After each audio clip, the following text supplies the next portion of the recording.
Assalamualaikum warahmatullahi wabarakatuh. Kami dari kelompok 11 yang beranggotakan yang pertama Rifda Safinatun Najah NIM 1952221282, yang kedua Aprilia Dwi Ayu Widyaningrum NIM 1952221290, dan saya sendiri Rizky Adam Sumawati NIM 19522297 yang akan mempresentasikan mengenai manajemen audit. Yang pertama adalah pengertian manajemen audit. Manajemen audit disebut juga operasional audit, fungsional audit, sistem audit, yang merupakan suatu pemeriksaan terhadap kegiatan operasi suatu perusahaan, termasuk kebijakan akuntansi dan kebijakan operasional yang telah ditentukan oleh manajemen untuk mengetahui apakah kegiatan operasi tersebut sudah dilakukan secara efektif, efisien, dan ekonomis. Selanjutnya adalah tujuan umum dari manajemen audit.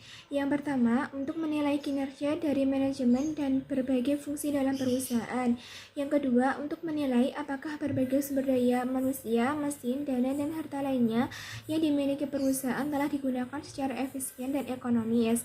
Dan yang ketiga, untuk menilai efektivitas perusahaan dalam mencapai tujuan yang telah ditetapkan oleh top manajemen.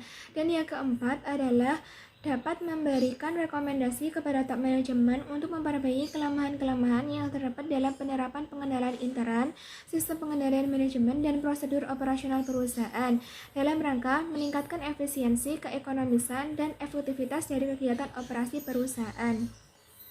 Kemudian terdapat perbandingan antara manajemen audit dan finansial audit. Yang pertama, manajemen audit bisa dilakukan oleh internal auditor atau manajemen konsultan. Sedangkan financial audit harus dipimpin oleh seorang register akuntan, jadi sebuah kantor akuntan publik. Yang kedua, manajemen audit pada akhir pemeriksaannya, auditor memberikan laporan kepada manajemen berupa temuan-temuan audit mengenai efektivitas sistem pengendalian manajemen. Sedangkan financial audit, pada akhir pemeriksaannya, auditor harus memberikan pendapat mengenai kewajaran laporan keuangan yang telah disusun manajemen. Yang ketiga, manajemen audit biasanya dilakukan jika manajemen merasakan adanya kebutuhan, sedangkan financial audit dilakukan secara rutin atau setiap tahun. Yang keempat, di dalam manajemen audit, Ikatan Akuntan Indonesia belum menyusun standar pemeriksaan untuk manajemen audit. Namun, BPKP dan BPK sudah memiliki pedoman manajemen audit. Sedangkan finansial audit, pemeriksaan dilakukan dengan berpedoman pada standar profesional akuntan publik yang disusun oleh Ikatan Akuntan Indonesia. Selanjutnya yaitu mengenai persamaan antara manajemen audit dan finansial audit. Yang pertama, manajemen auditor maupun financial auditor haruslah independen. Financial auditor haruslah independen dalam faktanya maupun tampilannya. Sedangkan manajemen auditor mungkin dalam tampilan kurang independen karena merupakan orang dalam perusahaan, tetapi dalam faktanya haruslah independen. Yang kedua yaitu manajemen dan financial auditor harus mengumpulkan bukti-bukti yang cukup dan kompeten untuk mendukung opininya.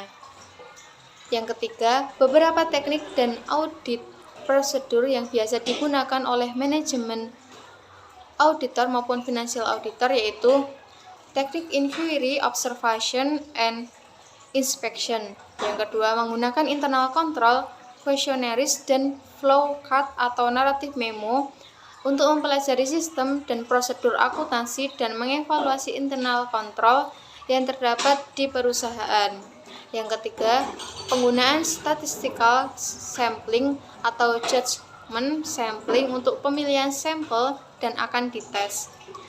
Yang keempat, penggunaan jasa komputer spesialis jika perusahaan yang diaudit sudah menerapkan computerized accounting system. Yang keempat, pelaksanaan audit harus dipimpin dan disupervisi oleh orang yang mempunyai pengalaman yang cukup di bidang audit serta mempunyai latar belakang pendidikan akuntansi. Selanjutnya yaitu manajemen auditor dan financial auditor harus mendokumentasikan audit prosedur yang dilakukan, bukti-bukti yang dikumpulkan oleh temuan-temuan audit dalam kertas kerja pemeriksaan dengan rapi dan disusun secara sistematis. Bahasan selanjutnya yaitu mengenai tahapan dalam pelaksanaan manajemen audit. Menurut Ernst, ada 3 tahapan dalam manajemen audit, yaitu yang pertama planning, yang kedua evidence accumulation and evaluation, yang ketiga reporting and follow up. Adapun tahapan dalam manajemen audit menurut Leo Herbert terdiri atas preliminary survey, yang mana tujuannya untuk mendapatkan informasi umum dan latar belakang dalam waktu yang singkat mengenai semua aspek dari organisasi, kegiatan, program, atau sistem yang dipertimbangkan untuk diperiksa agar dapat diperoleh pengetahuan atau gambaran yang memadai mengenai objek pemeriksaan. Tahapan selanjutnya yaitu review and testing of management control system, yang mana tujuannya untuk mendapatkan bukti-bukti mengenai ketiga elemen dari tentatif audit objektif dengan melakukan pengetesan terhadap transaksi-transaksi perusahaan yang berkaitan dengan sistem pengendalian manajemen.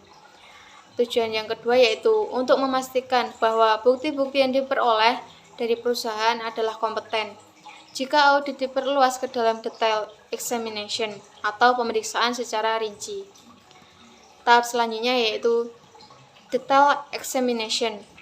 Tahapan ini, auditor harus mengumpulkan bukti-bukti yang cukup, kompeten, material, dan relevan untuk dapat menentukan tindakan-tindakan apa saja yang dilakukan manajemen dan pegawai perusahaan yang merupakan penyimpangan-penyimpangan terhadap kriteria dalam frame audit objektif, dan bagaimana efek dari penyimpangan-penyimpangan tersebut, dan besar kecilnya efek tersebut yang menimbulkan kerugian bagi perusahaan.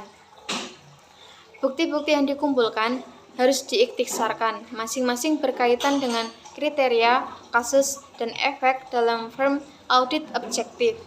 Dari ikhtisar tersebut harus bisa ditentukan audit finding yang mengakibatkan terjadinya ketidakefisiensian dan pemborosan yang diperlukan untuk penyusunan laporan manajemen audit. Yang terakhir yaitu report development.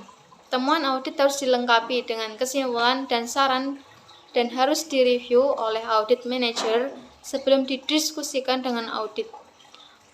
Komentar dari audit mengenai apa yang disajikan dalam konsep laporan harus diperoleh sebaiknya secara tertulis. Audit bisa saja berbeda pendapat mengenai temuan, dan perbedaan pendapat tersebut harus dicantumkan dalam laporan audit. Pembahasan selanjutnya yaitu mengenai audit objektif dalam manajemen audit. Setelah melakukan preliminary survey, auditor harus menentukan tentative audit objektifnya. Kemudian melakukan review and testing of management control system untuk memastikan apakah tentative audit objektif atau tujuan pemeriksaan yang bersifat sementara dapat dijadikan frame audit objektif atau tujuan pemeriksaan yang pasti. Jika ternyata tentative audit objektif tidak dapat dijadikan frame audit objektif, misalnya karena tidak didukung oleh bukti-bukti yang kompeten, maka auditor harus menentukan atau mencari tentative audit objektif yang lainnya. Audit objektif dalam manajemen auditor mencakup 3 elemen, yaitu kriteria. Kriteria merupakan standar yang harus dipatuhi oleh setiap bagian dalam perusahaan. Standar bisa berupa kebijakan yang telah ditetapkan manajemen, kebijakan perusahaan, sejenis atau kebijakan industri, dan peraturan pemerintah. Yang kedua yaitu causes.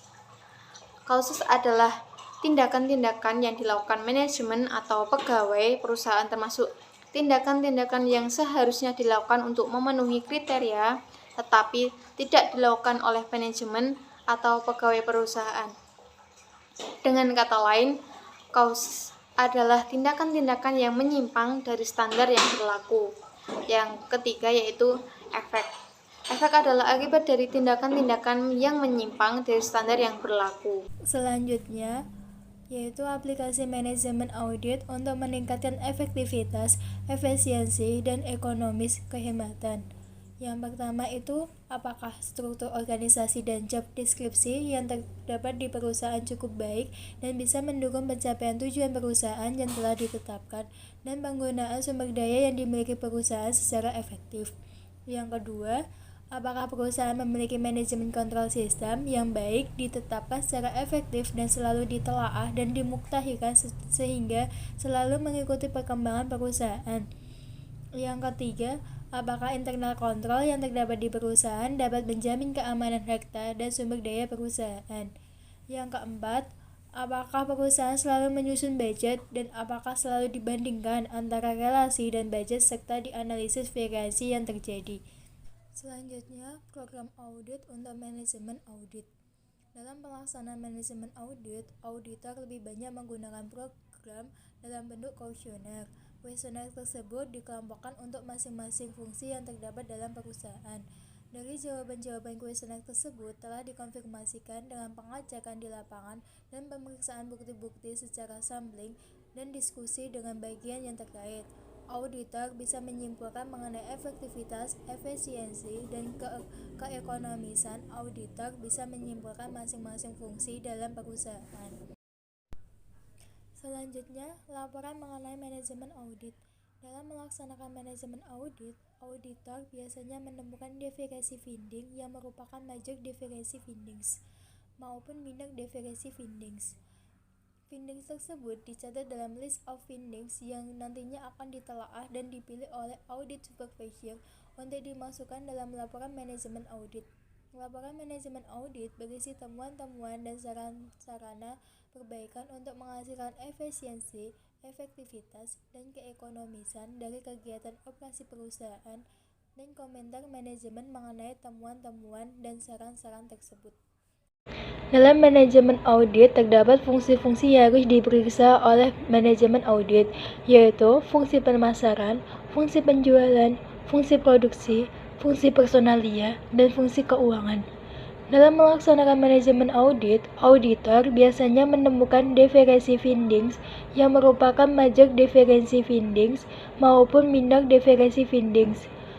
Findings tersebut dicatat dalam list of findings yang nantinya akan ditelaah dan dipilih oleh audit supervisor untuk dimasukkan dalam laporan manajemen audit. Laporan manajemen audit berisi temuan-temuan dan sarana-sarana perbaikan untuk menghasilkan efisiensi, efektivitas, dan keekonomisan dari kegiatan operasi perusahaan dan komentar manajemen mengenai temuan-temuan dan sarana-sarana tersebut. Sekian presentasi dari kami. Apabila ada kesalahan kami mohon maaf. Wassalamualaikum warahmatullahi wabarakatuh.